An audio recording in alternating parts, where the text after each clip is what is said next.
I will request the Minister of Work and Transport, with the budget allocated to them, to prioritize the Du Plessis Epukiro Road in Omaheke region that is under construction now to at least complete the 48 for the financial year, as we all know that this road has long overdue.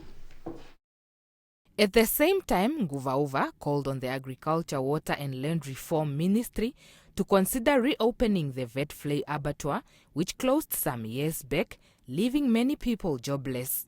To remind the Ministry of Agriculture and Water and Land Reform that they must fast-track with Agribank the tender that they advertised on the Vetflay abattoir, so that this abattoir can start operating. This abattoir has become a wild elephant, and the building started falling apart. But I can tell this house that when this abattoir was in operation, it recruited more than 150 employees, and it was catering for the inhabitants of the town. But after it closed down, malnutrition has been experienced in Vetflay town, and is at the high rate as I'm speaking now. He also pleaded with the Ministry of Labour to speedily implement the long overdue national minimum wage to provide a safety net for workers. Rundu Rural Councillor Paulus Mbangu called on the same ministry to translate the labour law into Mandarin for Chinese employers in the country to understand it better and implement it in their workplaces. The protest that is happening in these countries clearly demonstrate that the condition of some of the workers in Namibia today is characterized by inhumanity and harsh working conditions.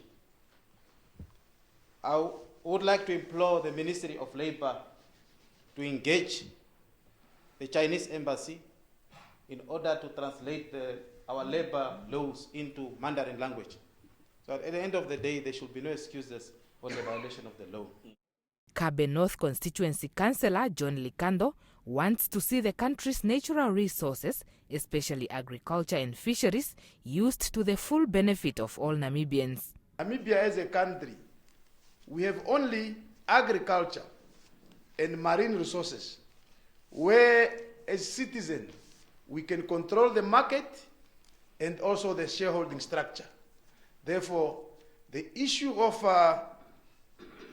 advertising of green scheme should be done in such a manner that we should not lose the ownership in terms of percent, and whatever is harvested should not be seen that it's exported, because we will not know who will participate. So there must be fair share, because the green schemes are sitting within the community.